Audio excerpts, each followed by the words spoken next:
Hi, this is Richard Campo from Rose Capital Partners.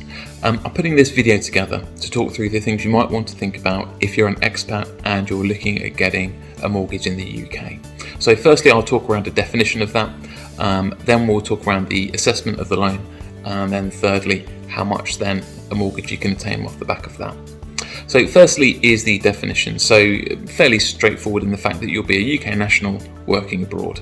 But from a mortgage perspective, there's one really key thing. To be classified as an expat in mortgage terms, you have to be non-resident in the UK for tax purposes. So it might be that you spend a considerable amount of time outside the UK, probably less so during COVID, but let's say you do travel or spend a lot of time abroad as part of your work, but you're still paid in sterling and it's all paid into a UK bank account, you're absolutely fine. There's nothing particularly outside the ordinary there. However, if you are paid in a different currency and you're not paying UK tax, then you will definitely be deemed expat, which means then we have to go to different types of lenders and the assessment is different, which I'm going to sort of talk through now. So in terms of that assessment, what a lot of banks will do is look at the jurisdiction you're in or the currency you're being paid in and then convert that back into sterling. So very unusual to be paid in sterling abroad, but let's assume it's euros, dollars, or wherever you are in the world. The first thing a bank will do is convert your income back into sterling. Now this second step is the one that catches people out quite a bit. What a lot of banks then do is apply a haircut. So they will remove anywhere between 15 to 20% of the income to account for currency variations. So typically most banks knock off about 15% of whatever you earn before then applying what they'll offer you as a mortgage. Now that's very relevant because that will fall into sort of two broad categories in how you're earning your income abroad. So if you are self-employed, that is really quite tricky, if I'm honest. It's not impossible, but if you are self-employed, typically you want to be backed up by a very large accountancy firm.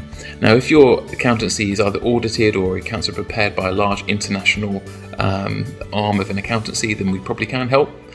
If it's just by purely a local accountant, it's going to be very difficult because although it might not seem very fair, the realistic view is that banks simply can't know how tax jurisdictions work all over the world, so they just can't really verify your income. Whereas actually the larger international setups, they can convert it back into sterling. The sort of guarantees they have that you're doing the right things and they know what they're doing. So that, just to be sort of really blunt, is quite tricky if you fall into that category. Not impossible, but if we can do it, we'll certainly find a way. Typically, most people are employed by a larger company. Now, again, same sort of rules are sort of true there in that a bank will want some sort of evidence of the company that you work for, they're legitimate and everything's all being paid correctly. So again, that can be tricky depending on where you are in the world. Obvious things is the more off track you go, the more difficult it's become.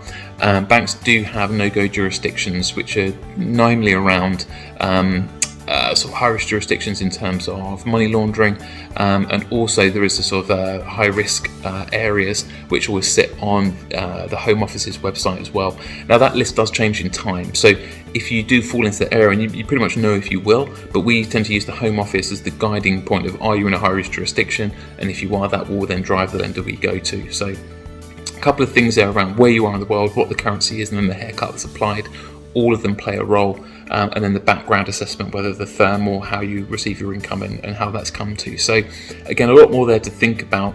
Not a problem as such, and I'm sort of making it sound quite complicated, but they are the sort of things you need to grapple with before you then start approaching a lender, because you don't want to go halfway down the path and apply for a mortgage only to be declined or have a much lower loan than you want at the outset. That's just not going to help you at all. But let's assume that that's all been taking place and it's all fine, then we can look at how much a bank's going to offer you as a mortgage. So in the UK, the standard is around about 4.5 times your income. Some banks go up to 5.5 times income, but again, to being brutally honest in this area, banks are a little bit more cautious. If you think about all those variables I've already touched on, they're not going to offer you a huge loan off the back of it. Not always true, but just to be mindful that it is a bit more difficult in this area. So let's use 4.5 times income, which is probably a fair place to start.